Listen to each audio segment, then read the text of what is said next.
of the pandemic. And I'm hoping for you that this will give you a good opportunity to make sure that your plan is up to date. And so regardless of which camp you are, I'm hoping that everyone will get value. And so if we can go right, and let's jump right into the presentation, if we can move to the slide that says disability planning, where I thought and where I think would be a good starting point for our discussion is what I call planning for disability. Planning for a point when you're alive, but you're not able to make your decisions. And the key here is that everyone on this phone call, this webinar, should have documents known as powers of attorney. If we can advance the slide. And as set forth, there are two different powers of attorney. Now, what a power of attorney is a document, a piece of paper that says if I'm alive and I'm not able to make my decisions, in my financial power of attorney, it's going to designate the person or persons that will be authorized to make financial decisions for me, whether it be pay my bills, file my income taxes, take care of my investment strategy. And then the sister document, which is the medical power of attorney, sometimes known as an advanced medical directive, is the piece of paper, the document that would authorize the person or persons to be able to make my medical decisions at a point that I'm not able to communicate my decisions on my own behalf. So I think, specifically speaking, most people are very familiar with those documents and have heard of them, if not already have them, as part of their personal planning. And as I said at the outset, the purpose of this is not to go through the basics, because I find that most people really understand the basic documents that they need to have. But where I find that people sometimes need help are the practical considerations. So if we can advance to page 6 of the slide deck, this is where I want to kind of give some food for thought. And I'm hoping this is where the real value of this presentation will manifest itself. So when we think about having those documents, the first thing that I would commend to everyone to think about is giving great thought about who should they appoint to be the agent, the person or persons that will be authorized to make financial decisions under the financial power of attorney or medical decisions under the medical power of attorney. And so the example I oftentimes give is that a lot of my clients, whether they're single, whether they're married, inevitably always say, name the kids. And inevitably, I always find that everyone seemingly has 3 kids. And I understand why they immediately say the kids. They're the next generation. We love all of them. And who better than our kids to take care of our own affairs? And then when I ask the next question, tell me a little bit more about those kids. Oh, they don't get along. What do you mean they don't get along? Well, you know, Sally lives over here and she's by herself and she's sort of estranged from her brother and sister. You know, her brother is a PhD, is just doing remarkably well. I think the other 2 are jealous of him. And the third one, well, you know, little Johnny just always had a little tough time to get himself off the ground. And it's really caused a lot of angst between the 3 of them.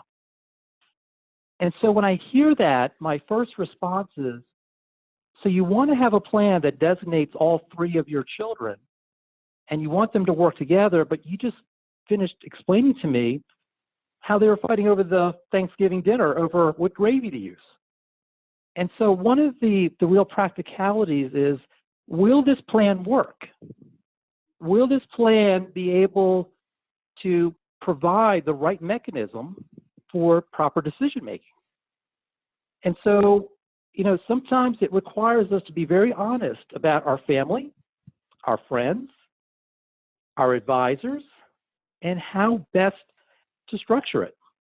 And so my reason for giving this example is not to say to designate the 3 kids or not to designate the 3 kids, but perhaps to think about ways that we can structure it.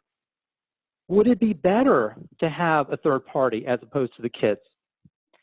Would it be better to have the 3 kids but majority rules, even though they don't disagree, at least some type of consensus could be created?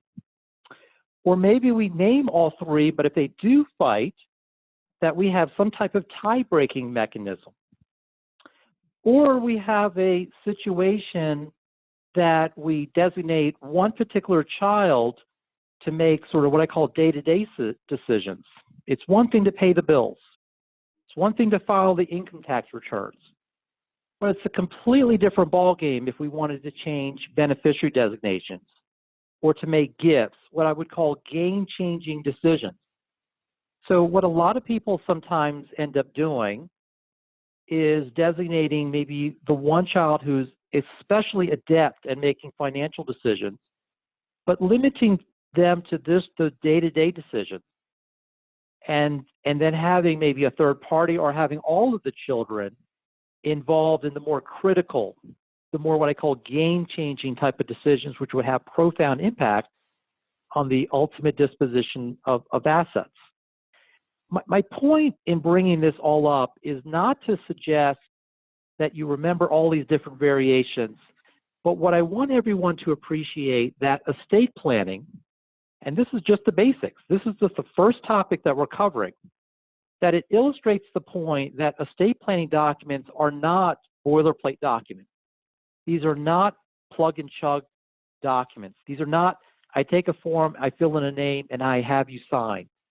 These are very thoughtful documents.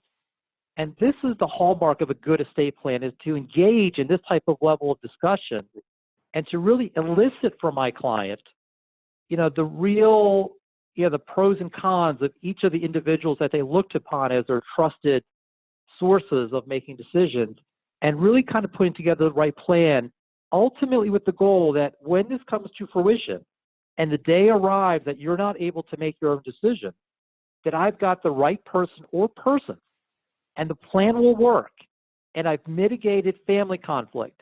I've mitigated the ability for someone to throw a monkey wrench in this whole work. And that's the careful consideration that I think too many families give short shrift to.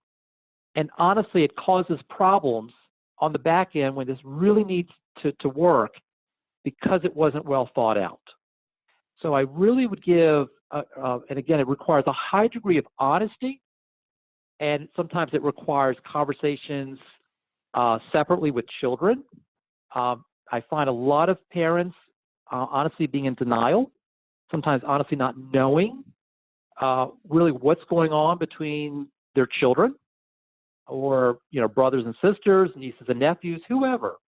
And I think it really, and this will be a theme that we'll talk about later, good communication.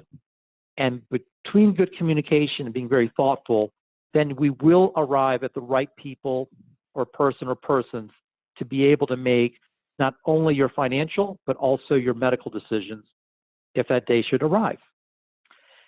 And then beyond that is, again, and the next couple of things I'll say will be, I can't believe Raj is bringing this up, but I believe it's important for me to bring it up, these next couple thoughts, because I see it each and every week as part of my practice.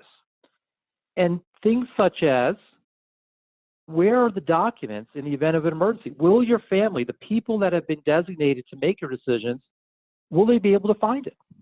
And how many times have I gotten a call from a child, or a spouse even, that says, so-and-so is in the hospital, can't make their decisions, I need to step in.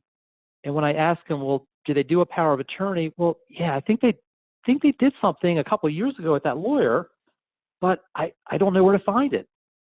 What good is the plan if people can't find the document? And also, what good is the plan if it's not up to date? How many times have I, had a situation where someone has become incapacitated and someone needs to do something, and we find out, well, they named their brother, and their brother passed away 20 years ago, and there's no backup name to him. So they did a good plan 20 years ago, and time just got away from the family, and all of a sudden they've got an outdated plan, and the people that need to be making decisions are not around, or you're not even close to them any longer. So I really do require, as part of, good, maintenance of estate plan, is that every 3 to 5 years is a good demarcation as to when you should look and review the terms of the estate plan to make sure they're up to date. And if we can go to the next slide, number 7, that I want to also give some special thought, and this becomes very prevalent in light of the current pandemic, that, we've talked a lot about, who to appoint to be making these decisions and how to go about being very thoughtful. But I also think that the other part that gets overlooked, and this is more pertinent to the medical power of attorney, this is the part of the document that's known as a living will. Talking about end-of-life decision-making, talking about a point that we are at a point of no return. And when I say that, let me define my terms a little bit more clearly. We're talking about a persistent vegetative state, that there's no brain activity, that you are in an end-stage condition. Your vital organs have all shut down and will no longer be able to regain the ability to function independently. Or a terminal condition, an illness such as cancer that's metastasized through the body to such an extent that there's no experimental therapies, that there's no other modes of treatment that will be able to overcome that illness. And the body truly is under attack to the point it can no longer work independently. So obviously this has got a lot of highlights that, what happens if I did develop COVID and I did have to go on a ventilator?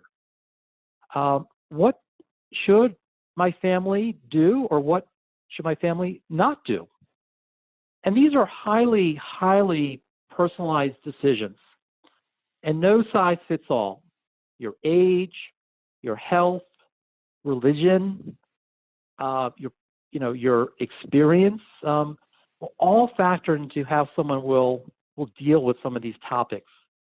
But it's important, critical, for those wishes to be clearly delineated, because this is one of the most agonizing decisions that could be placed upon any family member. And to be able to provide them with guidance, that's the hallmark of a good living will. And again, it's more than just saying, I don't want everything, or I want everything. Things as simple, and this I would commend to people that have maybe old living wills. A lot of the old living wills would say, don't give me any heroic measures. I just want to pass away peacefully. But the document, because they were boilerplate, says, but give me artificial food and give me artificial water, the IVs and the feeding tubes. And when I explained to people that could keep them alive in the very state that they would not want to be, people are like, wait a minute, I didn't realize that. And again, there is a lot of factors that go into whether or not you would want food and water. But to have a blanket statement that says, give me food and water under all circumstances, again, may put you in the very situation that you've articulated to me that you would not want. Again, no right or wrong answers, but that's the level of discussion. And especially in light of the COVID virus, intubation. Some documents say, do not intubate me under any circumstance. But perhaps if there is a high degree of recovery, some people would want to be intubated under those circumstances. Again, I think that making sure that we think through taking into account your medical history, taking into account your age, comorbidities, and just your outlook on life, all will factor into these conversations. But very critical that a lot of thought be given to having a well-drafted living will, again, which is oftentimes part of the medical power of attorney. The medical power of attorney is saying, who should make and carry out not only those decisions, but any other medical decisions which have nothing to do with end-of-life decision making. The living will is giving guidance to the decision makers as to what they should or should not be doing, keeping in mind that it's impossible to articulate every situation that could arise. But you're giving them clear guidance so that they have comfort and knowledge of knowing what you would want or not want if one of those critical situations should arise. So that would round out topic one. Again, is focusing on a time that you're alive, but not able to make your own decisions. So again, having very well drafted, very thoughtful financial and medical power of attorney is the best and the strongest way of making sure that your family can be best protected if you're not able to make your own decision. So if we can go to topic two, which will be slide number 8. Of course, now we now need to talk about what I would call end-of-life planning. What would happen if, whether because of the virus or any other circumstance, the day you pass away? Again, would your family be properly protected? And this is where we start talking about wills and we start talking about trusts.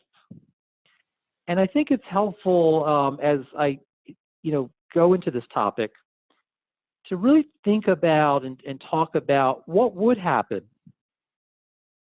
if I were to pass away. And if I didn't have a will, what happens is that the state, whichever state that you're living in, there's a set of laws called the laws of intestacy. That's just a fancy word that the state will write your will for you. And they typically will look to your closest living blood relatives. So it goes from spouse to children, to grandchildren, to parents, grandparents, siblings, nieces and nephews, and it's a pecking order. And for most people, yes, that can work, but as we'll talk about momentarily, there are some real limitations with relying on the defaults. And I also think it's very helpful to keep in mind what a will controls and what a will does not control.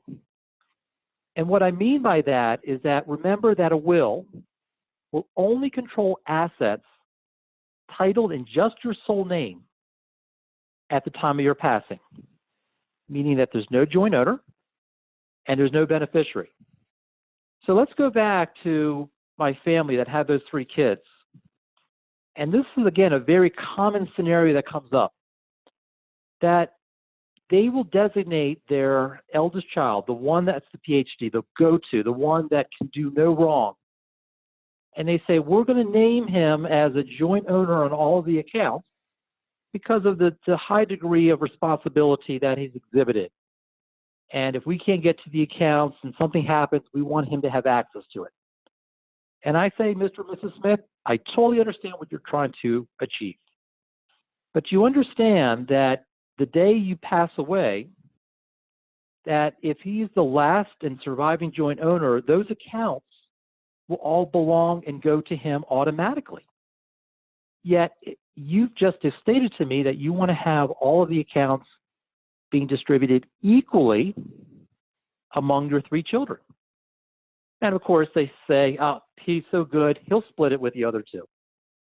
Well, in a lot of situations that does happen, but I can certainly tell you, there's a lot of situations when he might take the position, I did all the work, you guys were nowhere to be seen.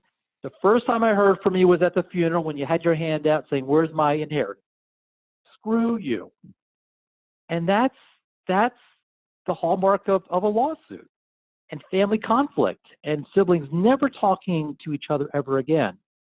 And I'm not trying to make this over, melodramatic, but I use that example to illustrate the point that how an asset is titled has a profound impact on what will happen to it. And again, if you have a beneficiary or a joint owner, it's going to automatically go, and the terms of your will not have any control over that asset. So if we can go to the next slide, slide number 9. Where I find a lot of consideration and a lot of good conversation, and again, going back to what my goal is here today, giving you some practical thoughts for you to think about, that most people have a pretty good sense of how they would want their assets to be distributed at the time of their passing. But inevitably, what ends up coming up in those conversations is, I really would like to leave some money to so-and-so, but man, they're just terrible with money. And I know they're going to spend it like a drunken sailor. It may be because they're very young. Maybe they're, they haven't really achieved financial maturity, or maybe that they've reached maturity from an age standpoint, but even if they're well into retirement years, they just can't hold on to a dollar.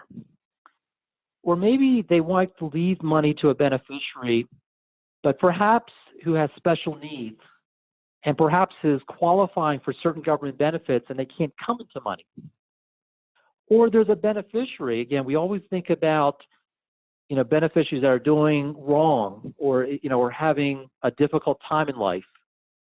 But there also are situations that I'd love to leave my money to my eldest daughter, but she's a surgeon, world-renowned, brilliant. Everyone loves her. But unfortunately, because she's in the medical profession and the type of surgery she does, she's apt to be sued. Not that she did anything wrong, but the nature of the type of professional liability that comes in being a surgeon. And so, and the last thing that I think comes up a lot is people that say, I'm involved in a second marriage. Both my spouse and I have children from our respective first marriages. If I were to pass away, I want to take care of my spouse, my second spouse. But at such time that my second spouse passes away, I really want that money to come back to my children from my first marriage. And I sure as heck don't want money to go to my now current spouse's children, those blasted stepchildren that have never treated me well. And so where I'm going with this conversation, and again, if we can flip this slide to number 10, is that this is where the word trust comes into play.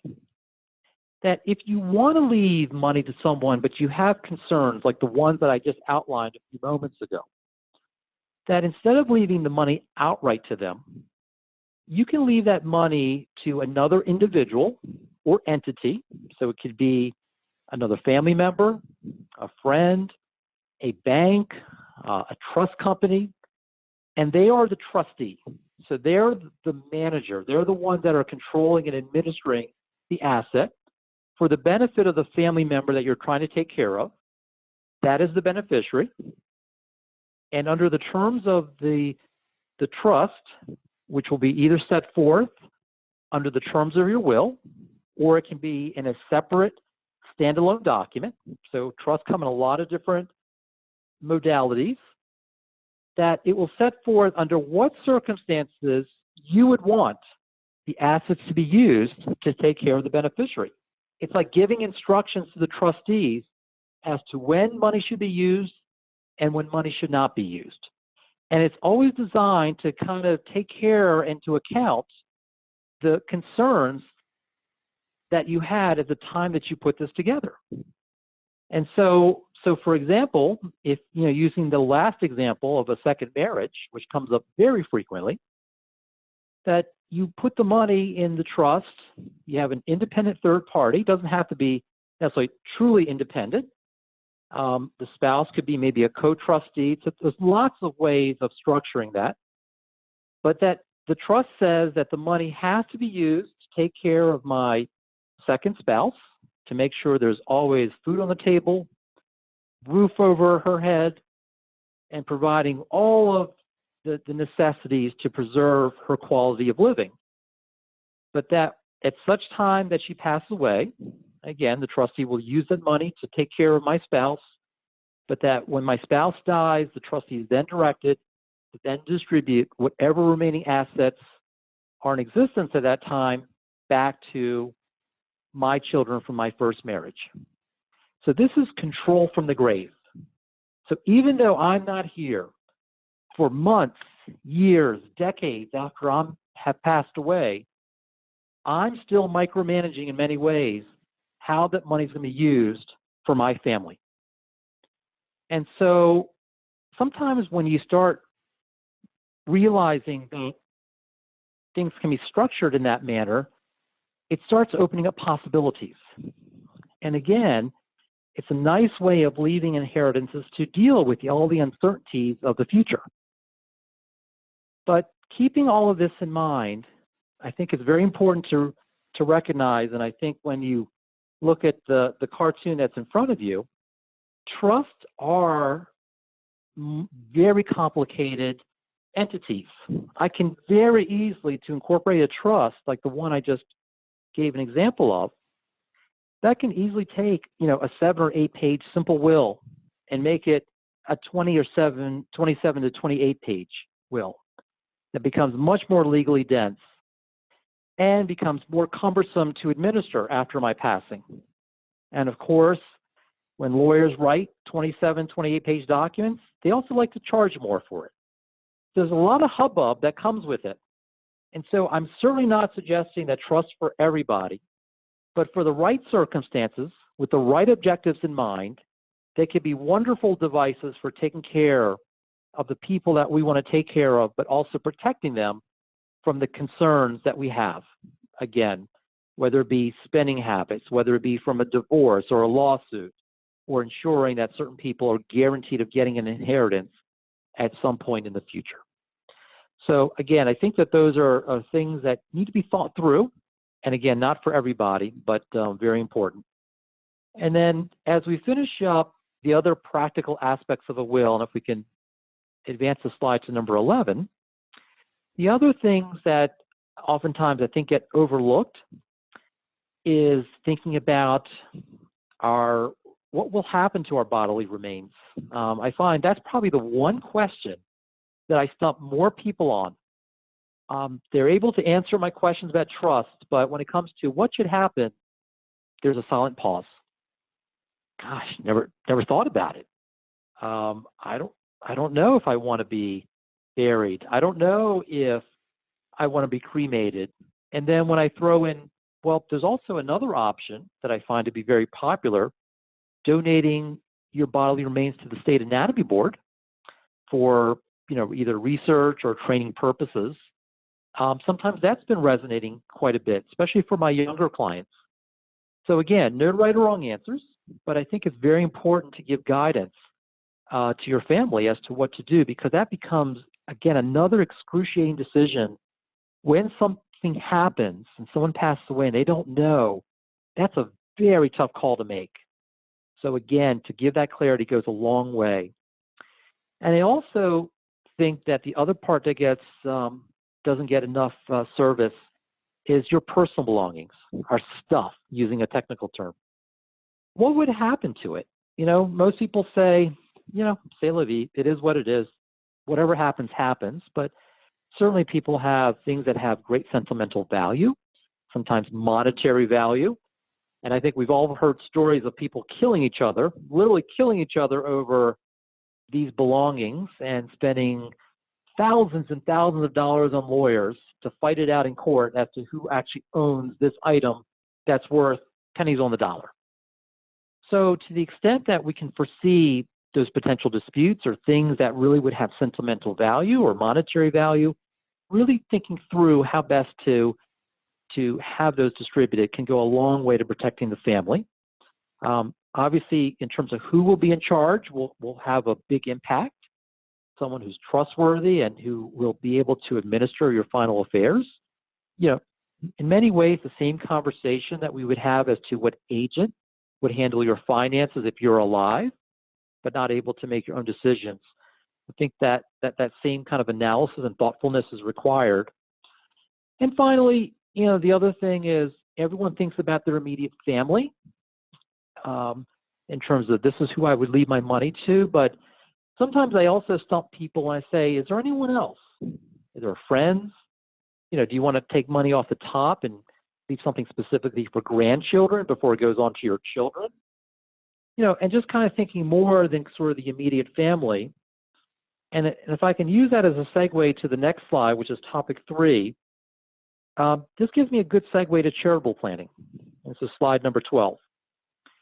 Now, the other thing that I think that gets overlooked almost every conversation I've had with clients they haven't given thought to is, would you want to incorporate charitable intentions, whether it be to, a religious organization, a organization, university, your alma mater. It's just, it's a great way of being able to think about from the standpoint of a legacy that, especially, I find a lot of people thinking, you know what, I've never thought about it. This is the first time that anyone's ever asked me about that. And it's really engendered some really great conversations with clients when I raise just that question alone.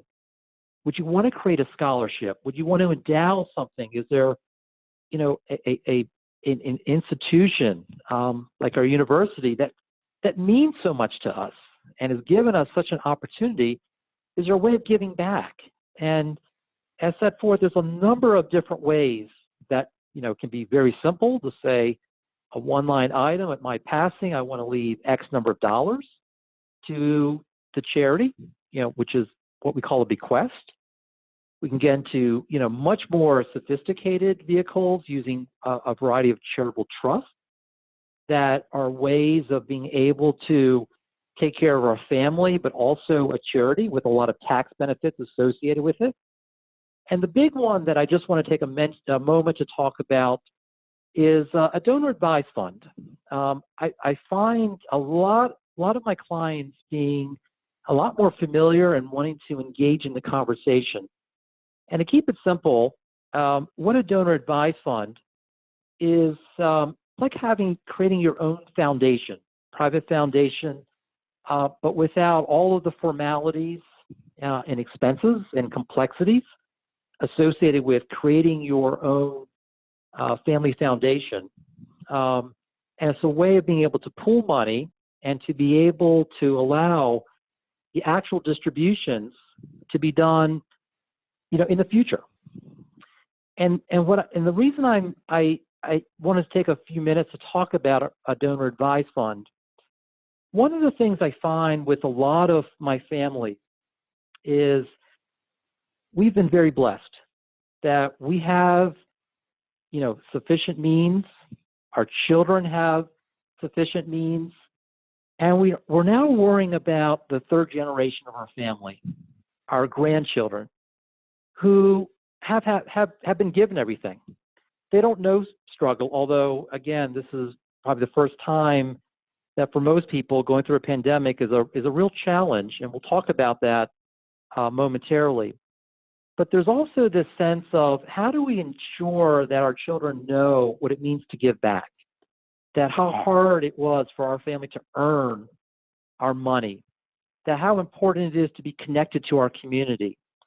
And so a lot of families of wealth that use private foundations, what I'm finding and what I've been supporting and facilitating is families using donor advised funds, and wherein that they have money set aside in this account. They have family meetings. They require the grandchildren to participate, to come up with causes of their own choosing. And as a family, it really becomes a bonding experience. And it becomes a teaching moment, not only to say that we have this money, but how to invest this money, how to utilize this money, how to keep a charitable organization accountable. Perhaps the causes and the needs of society will change. And so too, the family can sort of adapt how that money gets utilized. And there are some wonderful, wonderful outgrowths, benefits that really come not only to helping the community, but helping the family coalesce. It's, as I said, a bond. I have some families that have, mission statements. Again, very much like families that have private foundations. And it really becomes a great legacy, not only for the charity and the community, but a great legacy to keep the family bonded together and to always remember what it means to give and the importance of philanthropic giving. So again, estate planning, and I use that as an illustration to say estate planning is more than just documents. It's again, it's a very thoughtful conversation. It's really thinking about the implications for your family and what will life look like.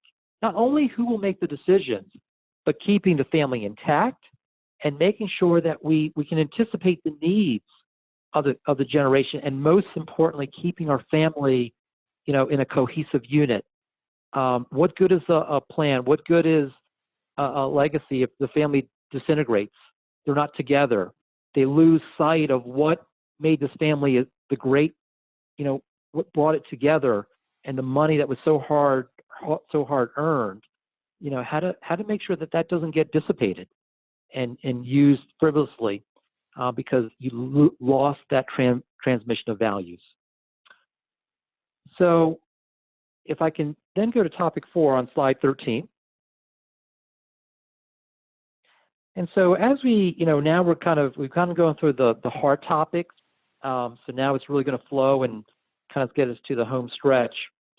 So topic 4 is what I call beneficiary designations. So many people have really well-developed, good estate planning documents. But what I find is that there's a disconnect between the beneficiary designations that they designate. So for example, life insurance, IRAs, and I give an example, and I decided to write it out to really illustrate the point that I have a lot of, my younger couples that, say, I don't want to leave money outright to my child because they're just much too young. And I'm concerned that they're going to make ill-advised decisions. So they decide they want to create a trust and have their assets go into a trust after they both pass away. But then I look at the beneficiary designations for, let's just use life insurance. And sure enough, what I find is that they've named the children as the beneficiary. Remember what I said a few minutes ago when I talked about end-of-life planning, that if you designate a beneficiary to an asset, they automatically get those assets regardless of what the will states. So if we want to have the money go into the trust that in this case was created under the terms of the will, we need to actually say not the children as the secondary beneficiary, but the trust under the will as the secondary beneficiary. That's a big, big oops moment. And it's a major disconnect. And yet I find that happening time and time and time again. So as you think about your estate planning, either for the first time or you're looking at your plan as is, it becomes critical to make sure you look at the beneficiary designations and to make sure that everything is dovetails, that everything is coordinated to make sure that everything is flowing in the right way and to the right bucket, so to speak. And if we can flip the slide to number 14, there also is a very important change in the law that makes this topic and this discussion even more important. So this pertains to our conversation about retirement plan accounts, like IRA accounts. So what happened is that a new law took effect January 1st of this year. It's called the Secure Act, if you haven't already heard about it. And it used to be that, after, the parents passed away and they left an IRA to a child would be required to take out distributions from the IRA, but they would have what's called a life expectancy. They can use their own life expectancy, which allowed them to take that money in small increments over a long period of time, which did two things. It minimized the amount of income tax that the child would have to pay each and every year, but more importantly, it allows the assets to grow tax deferred and grow much like it's growing for you today, which can be astronomical when you put money and leave it letting going without paying taxes on it for 20, 30, 40, 50 years. This money can really compound very nicely. Those laws have changed. And now what will happen is that if you inherit as a child an IRA, you now, under a lot of circumstances, there are some exceptions, of course, but typically speaking, or generally speaking, you have to take that money out within 10 years of your parent's death. So that is going to accelerate the payment of income tax, because as money comes out of the account, you have to pay income tax. And you also will lose that ability to have tax deferred growth. So a lot of thought needs to be, given to that, especially if you've designated a trust. Certain trusts may not have the result that you want. Do I want to play around with, maybe I want to have that money go to a child that's in a lower tax bracket and have other assets given to the child in the higher tax bracket? So there's some tax planning that can be done. And so I think, again, a lot of thought and a lot of modeling needs to be done and thinking through what are the implications of this new law when these accounts have to be distributed much more quickly than they did prior to the enactment of this law. And that also gives me to the last point is, as you know, a lot of people have thought about, should I convert my IRA from a regular IRA to what's called a Roth IRA? And that conversion is you basically are paying the tax right now, but that when distributions are made, while I'm alive or after I pass away, all of those distributions will be tax-free because you've just paid the tax right now. And so this is becoming very favorable right at this point in time, because in many ways, most of our accounts have been reduced significantly because of the stock market. So a lot of people are thinking that now that my account is down, 15, 20, 30, sometimes even more than that, should I convert right now, because I'm going to be paying tax on a lower base, and then that way when things rebound, and they will rebound, of course, that all of that appreciation will then grow, and I'll never have to pay tax, or my family won't have to pay tax on that in the future. So it's raising a lot of interesting conversations. And again, I'm not suggesting that there's a lot of factors that go into whether or not that makes sense, but it's one that I think would be very timely in light of what we call depressed values. And one that could really be, if you model it correctly and the right parameters, could be a real tax benefit and a tax savings for the family.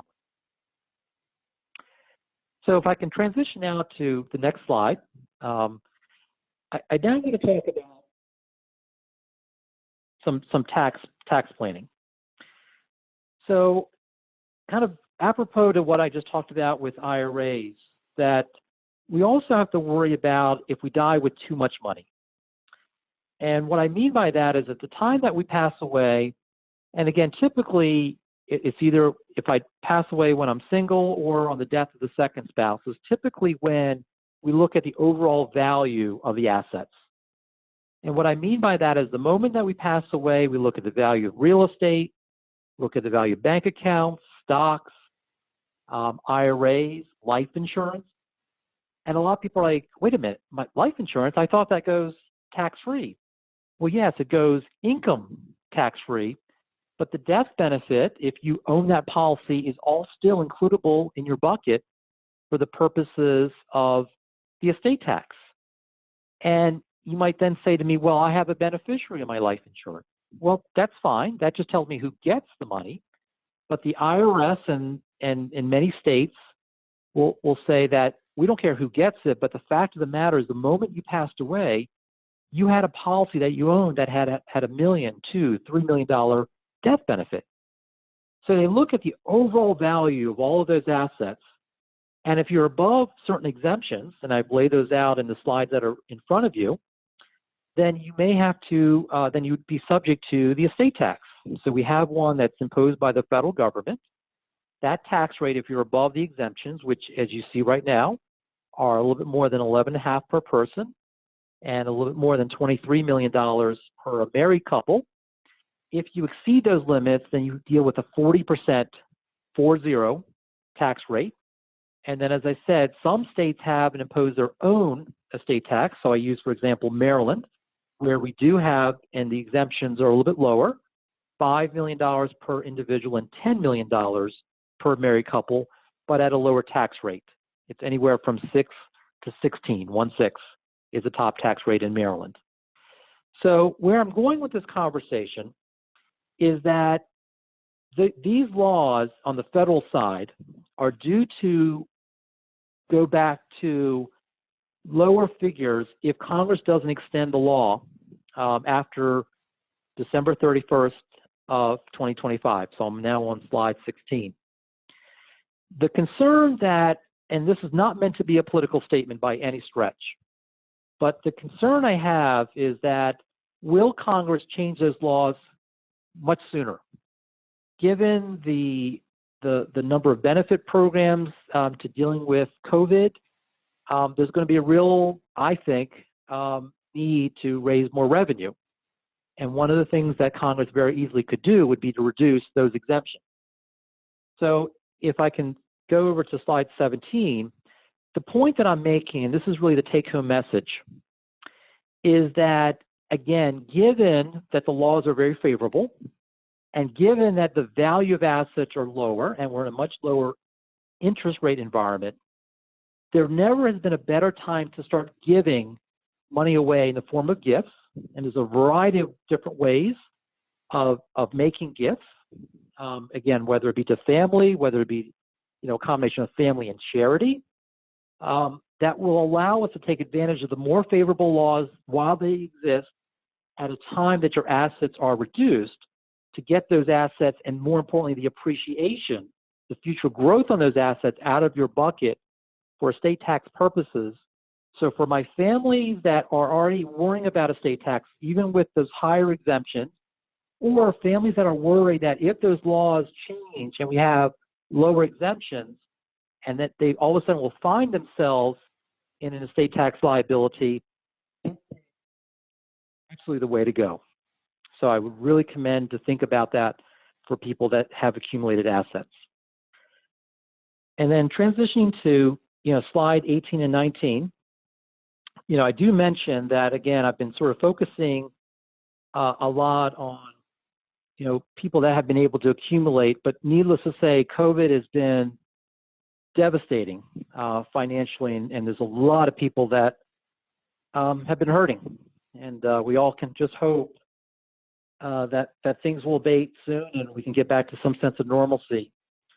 But Congress has, is in their attempt, of course, you hear quite a bit about the programs to help businesses, to help individuals. There are also some tax law changes. And I would just say that I identify them in the slides, but the big ones, I think, one is that if you do have an IRA and you typically are required to take out a required minimum distribution, for 2020, that's been waived. So you do not have to make a minimum required distribution for this tax year. Also, Congress also has given some impetus in making charitable contributions. So under the change in the laws a couple of years ago, when people take standard deductions, it no longer allowed you to itemize charitable deductions unless you have deductions in excess of the standard deduction. But what Congress has said that, we'll give you kind of a $300 deduction, even if you do the standard deduction, as a way of incentivizing people to do some charitable giving. So I would highly recommend for people that are charitably minded to take advantage of that, and you still get a benefit even if you itemize. And again, there's a lot of help for businesses, especially with the net operating loss. And so again, if those are all things of interest, I would highly recommend you talk to your accountants about that. And then kind of finishing up, slide 20, this is number 7. As I kind of finish up here, and this is kind of the last kind of minute here, that again, the whole purpose of this is to give you some food for thought. And one of the big foods for thought is communication. I've kind of already talked about the necessity of making sure you communicate to your family where to find documents, that you've done your documents, but making sure that they know what to do. You know, a lot of people would be completely lost. Where's the checkbook? Where are the bank statements? What are your assets? What real estate holdings that you have? And this process really necessitates good communication. And one of the things I recommend is what I call a legacy letter. You know, beyond just explaining to people, this is what I would want you to do after I pass away, it's also a message to our loved ones, my hopes and dreams for you, that the family values. Here's a recipe from my great-grandmother from Italy. I want to make sure it never gets forgotten. And I recommend that people write informal letters to their loved ones as a way of perpetuating values, as a way of perpetuating messages that, simply put, estate planning documents can't do and really doesn't have the purpose. And so I find that those are being a very powerful piece of writing, powerful piece of writing that will always be treasured by, especially, you know, children, especially grandchildren who are too young to kind of get it, but to get a letter that they'll understand when they're in their 40s from their grandparents about, you know, their story, about their legacy, the hardships, believe me, will resonate in a way that will be so meaningful. And I recommend that you do that. You can be typed out, handwritten, put in a sealed envelope, not to be opened until that day, and it'll be attached to the will, and it's just another way of giving some communication. And so as we finish up here, you know, I give some good cartoons that I think just kind of illustrate. I know that this in many ways is a great time to have these conversations because after all, we're cooped up. But I also know we're also cooped up. So it may not be the most appropriate time, but I do make a message that it's important to have that communication. I always like to have Thanksgiving, which I always get a chuckle over that cartoon because it really is a great time to do it. You know, give thoughts to things like what happens to your email accounts. And then just flipping over to the last, you know, slide 23 and 24. My message to you and my hope is here for you is that I hope that this will prompt you to getting a estate plan. And if you have one, to update it and to keep it updated. You know, all you need to do to get the right help, talk to one of your trusted advisors. It could be your accountant, your financial advisor, it could be a lawyer. Even if they don't do estate planning, somebody will get you in the right hands of someone who's very trustworthy.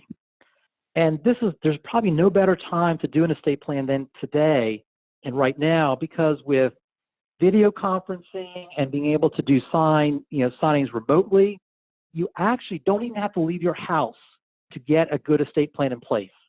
So things have really become much more liberalized because of, you know, in reaction to the pandemic and because of executive order and the use of technology, that it really is a great time to do it.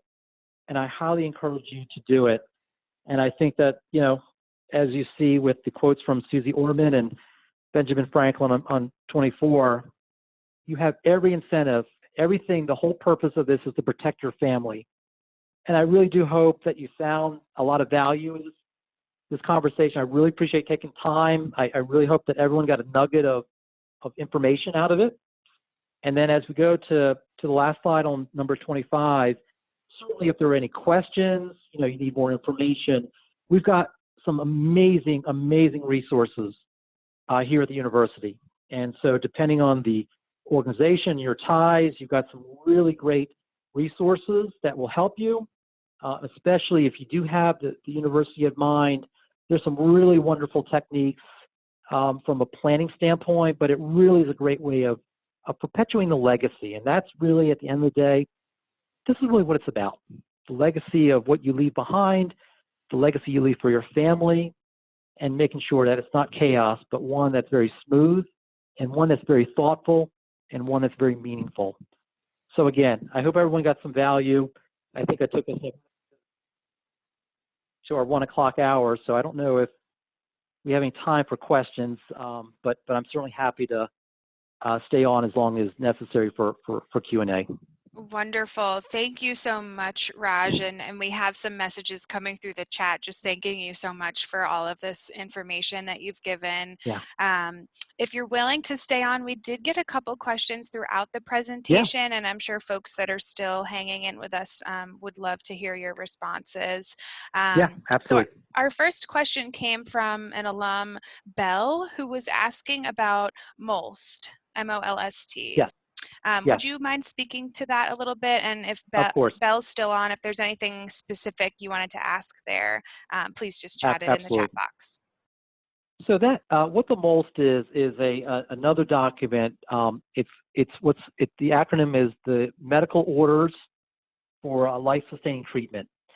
The purpose of that document is to give kind of like a cheat sheet, if you will, a quick summary to a medical provider as to what you would or would not want in sort of an end-of-life decision-making situation. I'm always of the mindset that, you know, and some medical providers will require it, but if you have a well-drafted living will, what my concern is sometimes with the MOLST is that it kind of requires you to kind of make decisions in advance that people will rely on. And really what I want is a situation where the agent, the person authorized to make the decision, I really want to leave it up to them to decide. So I'm okay with people completing the MOLST form, but what I recommend is that you designate, you know, the person that's been in your power of attorney and say, see the power of attorney, talk to that individual. I've already given them guidance as to what I would or would not want to happen, but let them decide what is in my best interest. And I find that that provides my clients with more flexibility and not locking into myself in a situation that may or may not make sense. Wonderful. Thanks for your thoughts on that one. We had another question that came in from David, and he wants to know what type of power of attorney is needed to be able to talk with the doctor, health insurance, prescription insurance, about health status, coverage, etc. Yeah, that gets a little, it's an interesting question because some of it kind of deals with financial aspects and some are more on the medical. So, you know, usually those documents, so what we typically do is most of the interface with the physicians and medical staff will be in the medical power of attorney. And then typically any decisions dealing with finances and health insurance will typically be found in the financial power of attorney. Either way, it's very important that both documents have what I call the HIPAA language, that medical professionals are not able to just release information just because you have the document, and there's oftentimes a waiver under HIPAA.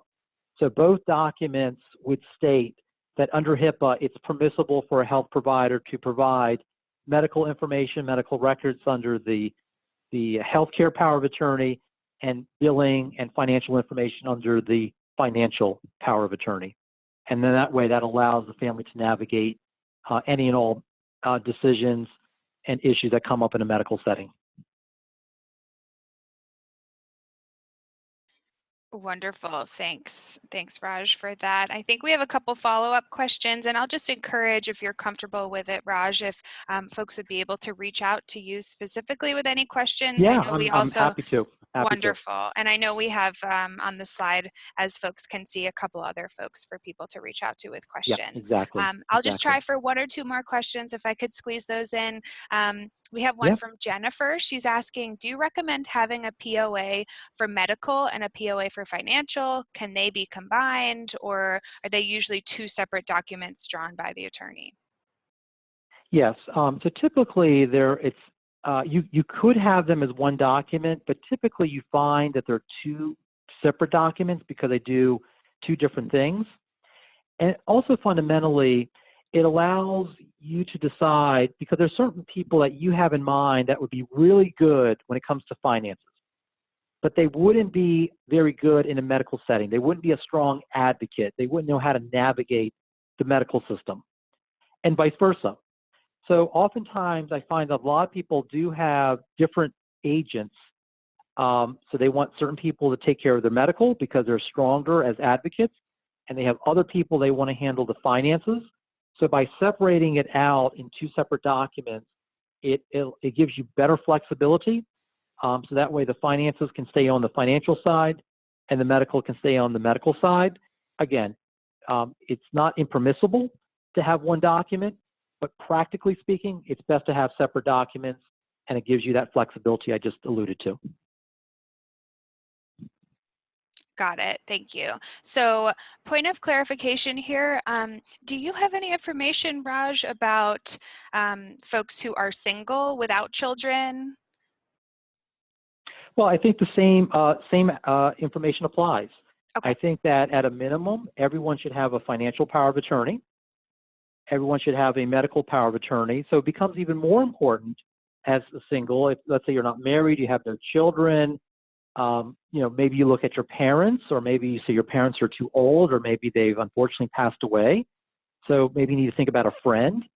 So in a lot of ways, it becomes even more important, I think, for someone who's single, because they may be looking at outside their core family. And of course, the third document, having a will.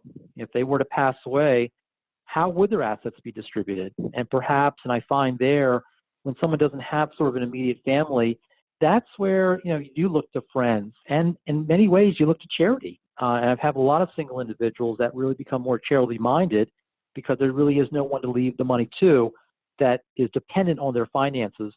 So it allows them to have more flexibility to think more broadly than maybe some families can do. Great. Okay. Thank you for speaking to that. And our final question, question about Maryland. So is a trust in Maryland kept private? Do you know? Well, it's interesting. So there's what's called the Maryland Trust Act. So when we talk about privacy, it depends on what level of privacy that we're talking about. So when I pass away, oftentimes there is some level of disclosure that has to be given to what are called certain interested parties, which are typically the current beneficiaries and potential beneficiaries. So if someone says to me, look, I'm okay as long as the document, the trust is kept within just kind of my immediate family, I'm okay with it. I just want to keep the public out. Then that type of trust, absolutely every day of the week, we can accomplish that. But if you want to have a sense of privacy that I don't even want my family to know about it, or I just want to limit it to just one or two people, it certainly becomes a little bit more challenging based on some of the more recent revisions to the Maryland Trust Act, but certainly not impossible. There's several options that would allow me to accomplish that, but it does require an extra layer or two that you typically will not find in a lot of trusts. So it can happen, but it does require, again, a little bit more drafting to be able to achieve true privacy. Wonderful. Okay, so I think I tried to cover most of the questions that came Okay. through the chat box. So thanks to everyone for Yeah. chatting in your questions there. Raj, is there anything else you wanted to cover before I quickly wrap up? No, I think that's probably enough, and I think probably gave. I'm hoping everyone, as I said, I hope everyone got something out of it, and as I said, I really would be thrilled if I heard that everyone that participated, took action, and that's really, it'd be such a shame not to take action, and those are my parting words, that everyone will take this information and do something with it, and again, the whole purpose, protect your family. Wonderful. And like you said, unfortunately, we're all cooped up in the home, but there's a lot you can do with this information Yeah. from home. So a huge thank you to everyone who tuned in today. An extreme thank you to Raj for sharing all of your information and your expertise with us. And a shout out to my colleagues over in CMNS and the Emerita Association. Thanks to everyone. Again, I will be sending around a recording of this presentation so you can refer back to any of the great information that Raj shared. And if it's okay with Raj, I will give you his email address. So if you do have any follow-up questions or want to talk to him about something he mentioned during the presentation, feel free to do so. And I hope everyone is staying healthy out there. And last but not least, go Terps. That sounds great. Have a Thank great you. day, everyone.